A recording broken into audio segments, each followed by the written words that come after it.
This is really, I think, something that I want you to at least mentally think about, because we want to have a target. You remember the sphere. You'll see how all of these things fit together, and there's not any element that you're not going to use in a portrait. And I'm trying to prepare you, even though some of those things may get boring or you think, oh shoot, I don't want to do this or that, but I'm trying to get you to see these things automatically.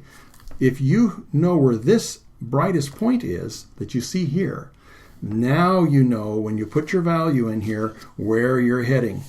So we want to be able to just have a little bit of an idea. I do it very light on mine, if I'm going to put one, if I need to, so that I know where I'm pulling to. So now we do the same thing we did with the sphere. We linger until we get the full value.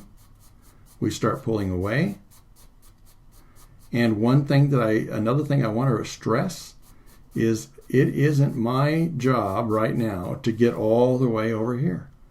When I have my 4H pencil, I'm just laying a foundation for the darkest places. And so I am now giving a little more saturation, and I'm preparing to extend this further later as I come in here with my 2H and go past what I'm able to put on here with my 4H.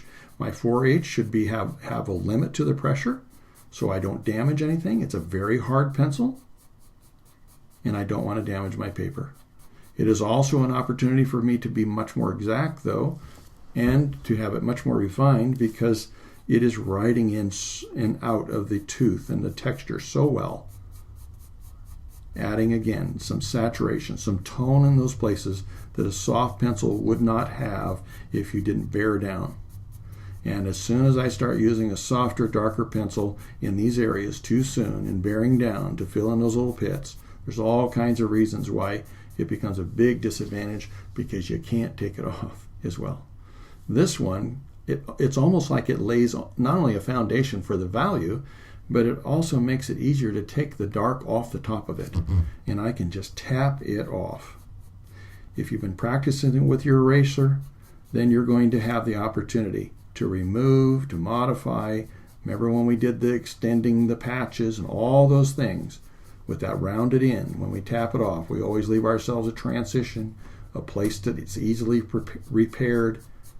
And I want to come out here just far enough, and you see this isn't very far.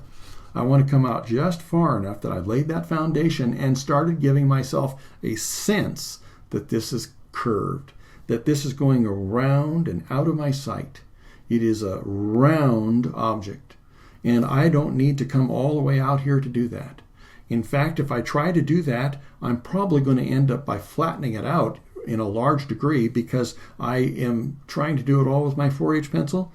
I just want to take it in sections, but I always want to fade it away.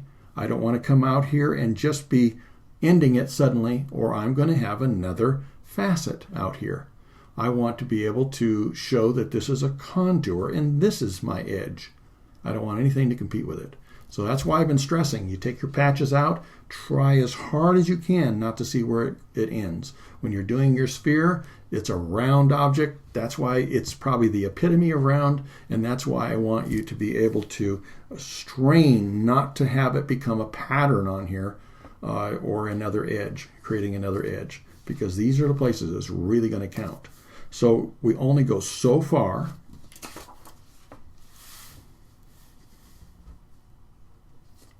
And you want to take a look at this pattern, this particular print, which you will have available.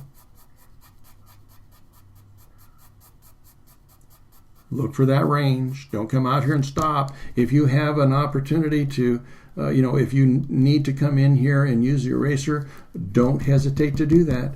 Don't leave those little blotches, because the temptation is when you have something darker out here, you try to make everything darker to match it, and you start getting darker and darker and darker. And remember that I always want to have some value left. It's easy to shoot the whole thing all at once, and you no longer have any value to make darker areas look contoured. And that's really important to me. I want to watch my detail go into the darkest places.